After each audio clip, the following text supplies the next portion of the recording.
Hello दोस्तों, स्वागत है आपका आपके चैनल iOS प्रिंट में। मैंने आपको प्रीवियस ईयर का पेपर मैं आपको करवा रही थी, उसमें से मैंने आपको 80 क्वेश्चन कंप्लीट करवा दिए थे और अब मैं कंटिन्यू करूँगी 81 नंबर के क्वेश्चन से। जो न्यू स्टूडेंट्स हैं वो मेरे चैनल को लाइक करें, सब्सक्राइब करें, शेयर करें एंड कमेंट करें।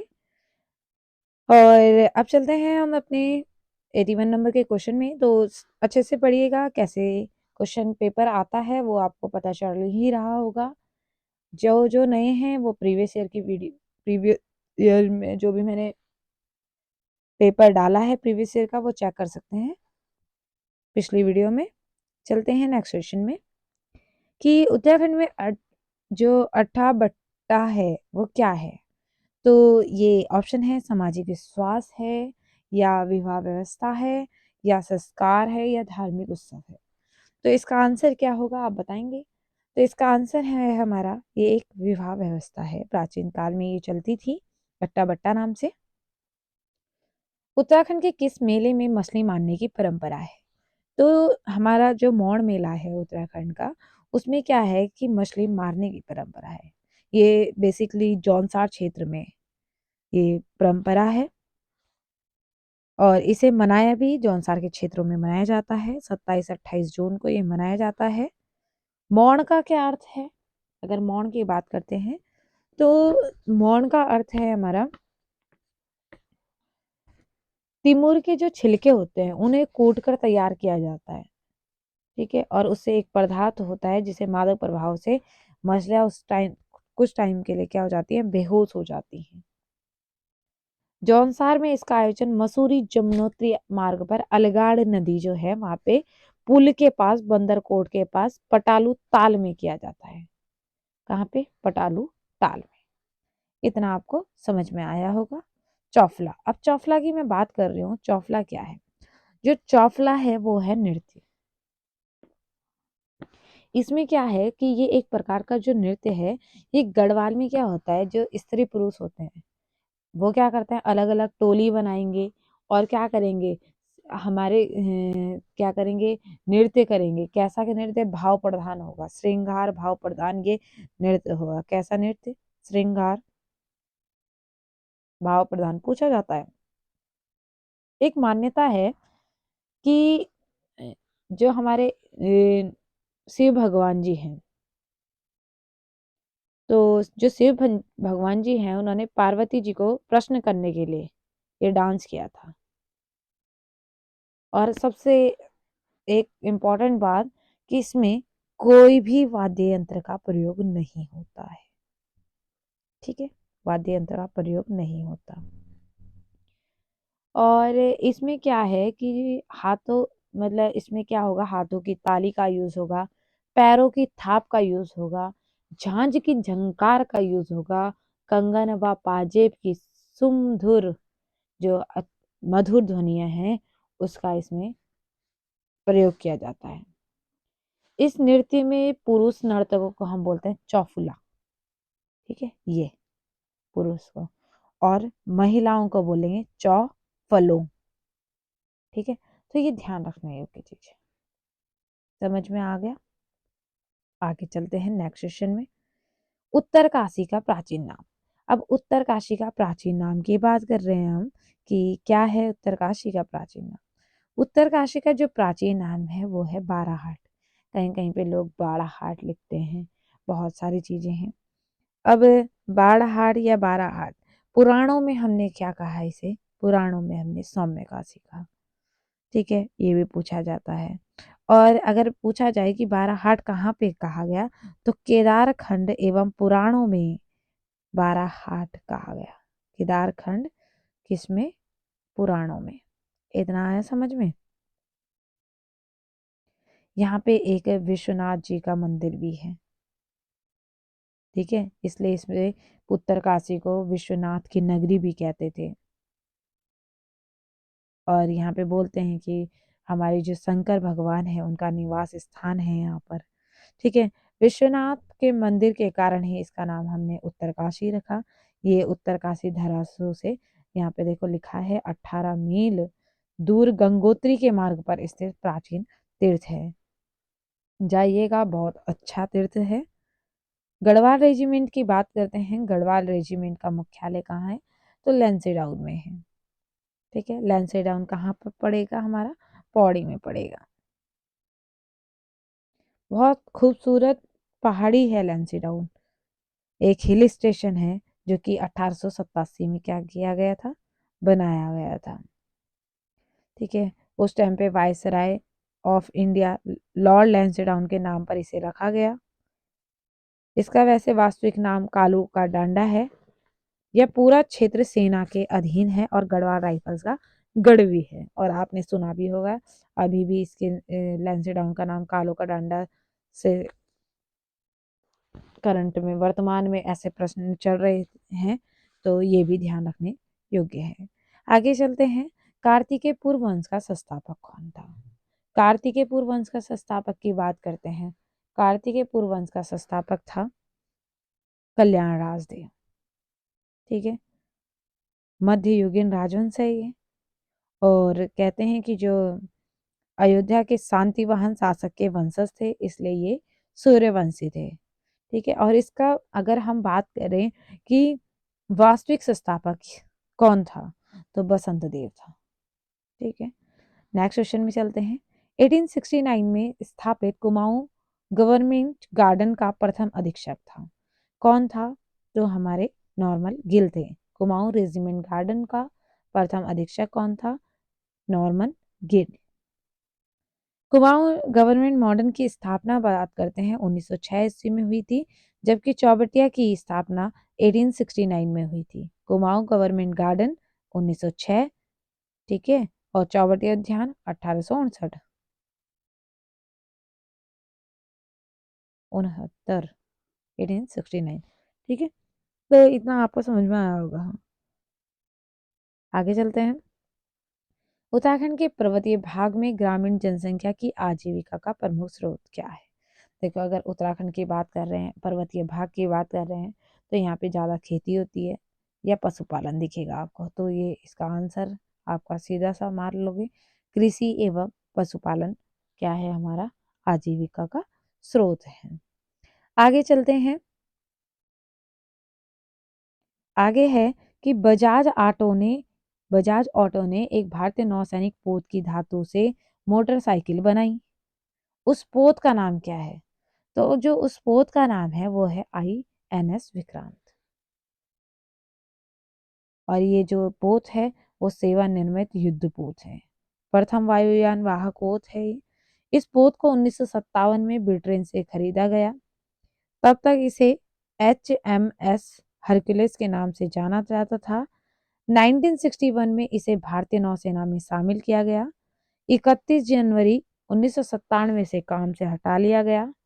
सन 2002 से 2012 तक, कब से? 2002 से 2012 तक इसे म्यूजियम में रखा गया और 14 से 15 में इसे विखंडित भी कर दिया गया। इस पोत के मेटल से बजाज ऑटो ने INS विक्रांत नाम से एक बाइक लॉन्च की थी। यह पहली क्या है? ये पहली बाइक है जो किसी एयरक्राफ्ट कैरियर के मेटल से बने हैं। तो इतना आपको समझ में आया होगा। बजाज ऑटो ने एक भारतीय नौसैनिक पोत की धातु से मोटरसाइकिल बनाई है। उस पोत का नाम क्या है? तो INS विक्रांत। नेक्स्ट क्वेश्चन है, चाबहार बंदरगाह किन देशों द्वारा संयुक्त रूप से बनाया गया? अब हम चाबहार की बात कर रहे हैं, तो चाबहार बनाया था ईरान, अफगानिस्तान और भारत ने। कौन कौन? EAB। ठीक है, ईरान, अफगानिस्तान और भारत। तो चाबहार समझ में आया। दक्षिण पूर्व ईरान में स्थित चाबहार कहाँ पर है? दक्षिण पूर्व ईरान में। और ये भारत के लिए अफगानिस्तान जाने का एक रास्ता मिलेगा इससे। ठीक है, और जिसके माध्यम से पाकिस्तान से होकर जाने की जरूरत नहीं पड़ेगी हमें। चाबहार परियोजना के लिए वाणिज्यिक समझौते पर हस्ताक्षर के साथ भारत, अफगानिस्तान एवं ईरान के बीच परिवहन एवं पारगमन गलियारे पर त्रिपक्षीय समझौता भी किया गया, तीनों सेनाओं के साथ। क्या हुआ, तीनों सेनाओं के साथ पूरे इलाके के लोगों और सामानों की ज्यादा आवाजाही के लिए सामरिक बांध के रूप में ये कार्य करेगा। ठीक है, आगे देखते हैं। विश्व संस्कृति महोत्सव के दौरान दिल्ली में यमुना की जैव विविधता को नुकसान पहुंचाने के लिए राष्ट्रीय हरित न्यायाधिकरण द्वारा किस संगठन पर जुर्माना लगाया गया था? तो जुर्माना लगाया गया था आर्ट ऑफ लिविंग के द्वारा। ठीक है, विश्व संस्कृति महोत्सव के दौरान दिल्ली से यमुना की जैव विविधता को नुकसान पहुंचाने के लिए राष्ट्रीय हरित न्यायाधिकरण द्वारा आर्ट ऑफ लिविंग संस्था पर जुर्माना लगाया गया। नेक्स्ट क्वेश्चन में चलते हैं।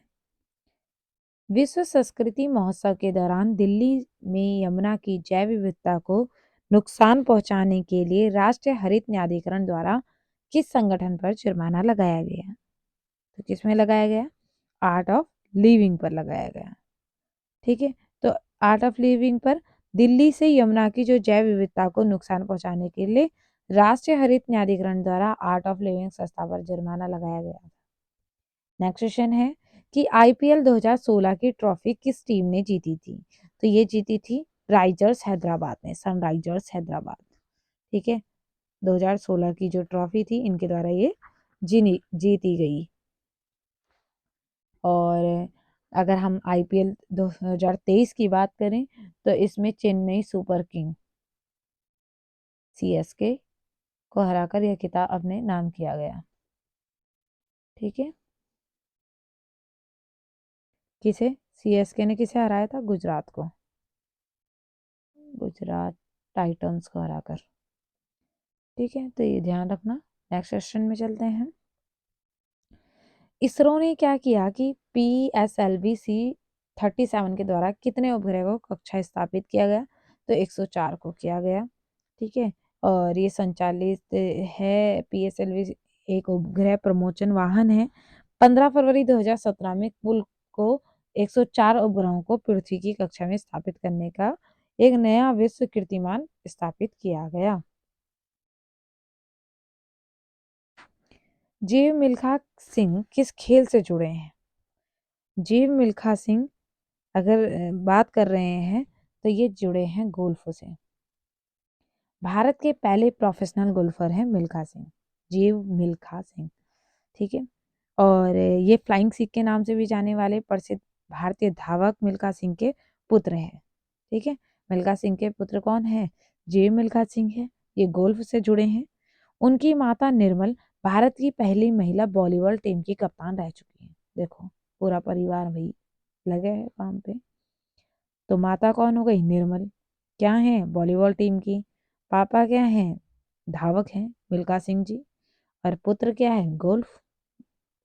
नेक्स्ट क्वेश्चन है, 2017 की विंबलडन टेनिस खेल प्रतियोगिता में महिला एकल का खिताब जीता।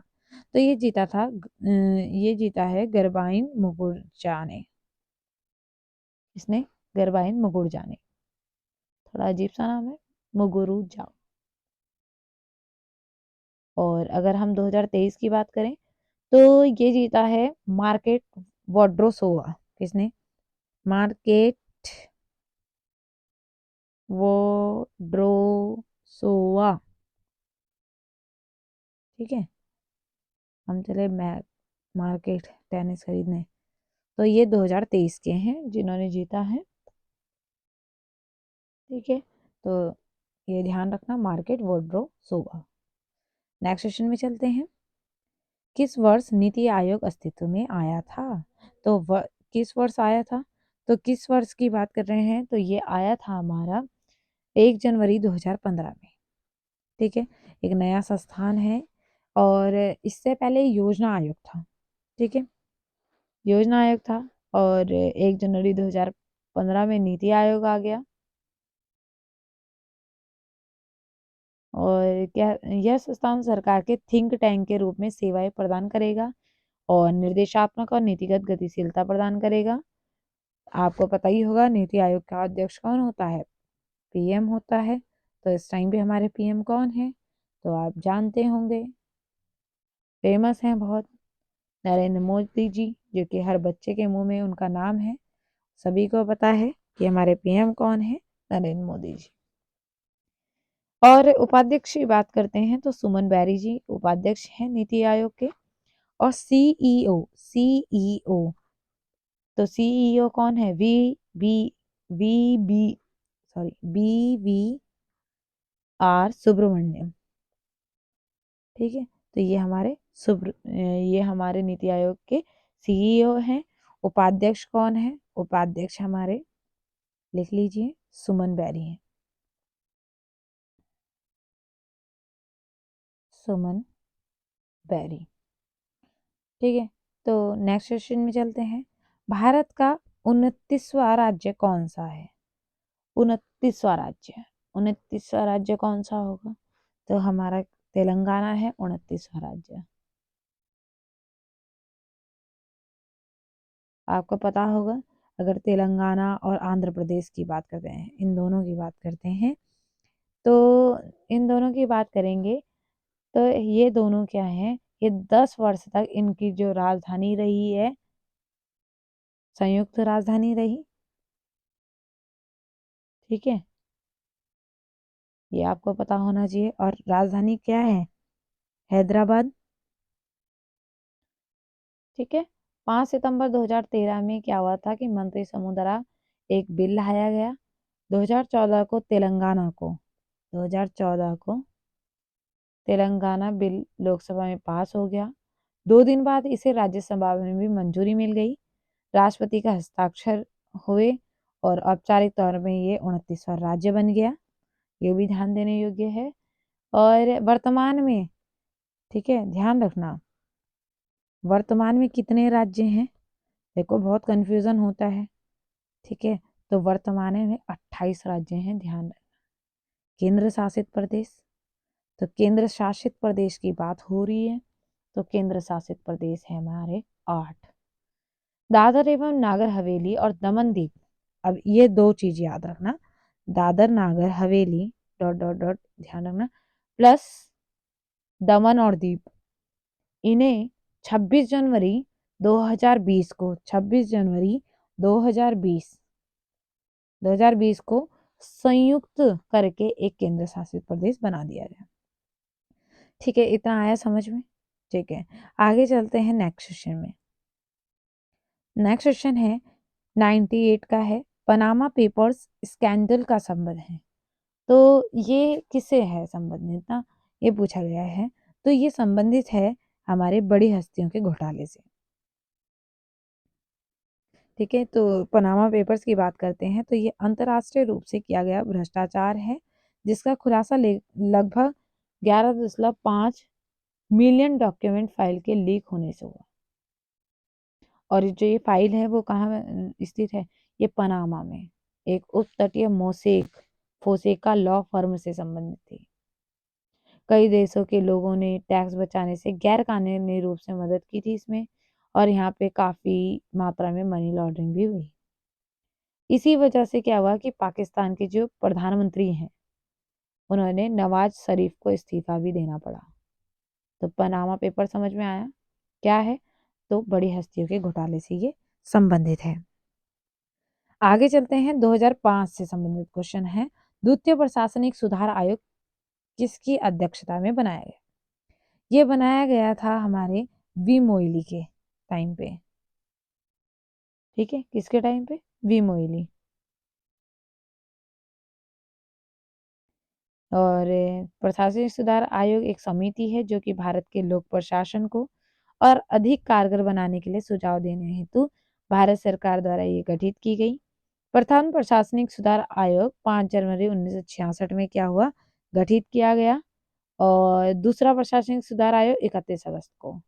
ठीक है, तो 31 अगस्त 2005 में ये गठित किया गया। इसके अध्यक्ष जो हैं वो है हमारे वीरप्पा मोइली। ठीक है, नेक्स्ट क्वेश्चन में चलते हैं, लास्ट है। कबीर का पालन पोषण एक मुस्लिम जुलाही ने किया था, जिसका नाम था। तो अगर आपने मेरी पहले की क्लासेस देखी होंगी तो मैंने आपको कबीर का टॉपिक पूरा पढ़ाया है। तो इसका आंसर है नीरू। नीरू ने की थी, 2 थे, नीरू और नीमा। ठीक है, जिन्होंने कबीर का पालन पोषण किया था। आप समय देख लो, इनका जन्म 1398 में और मृत्यु 1518 में हुई थी। हिंदी साहित्य से ये संबंधित थे। ठीक है, महापुरुष थे, स्वाधीन चेता महापुरुष। और अगर देखा जाए तो समाज सुधारक भी रहे, मत प्रवर्तक रहे, भक्त कवि रहे, और क्या क्या चीज़ें कहूँ मैं, बहुत सारी चीज़ें इनकी हैं। आप अगर कबीर जी को पढ़ना चाहते हैं तो मेरी पिछली क्लासेस में जाके, हिंदी क्लासेस में जो भी है उसमें प्लेलिस्ट बनी है, उसमें चेक कर सकते हैं कबीर जी के बारे में। तो आज मैं क्लास यहीं पे कंप्लीट कर रही हूँ। अगर आपको कोई भी डाउट हो तो आप मुझे कमेंट कर सकते हैं। कोई भी मेरे चैनल में न्यू जुड़ रहा है या कोई भी नया बच्चा देख रहा है तो वो मेरे चैनल को सब्सक्राइब करे। आज की क्लास यहीं पे पूरी होते हुए, थैंक यू फॉर वॉचिंग।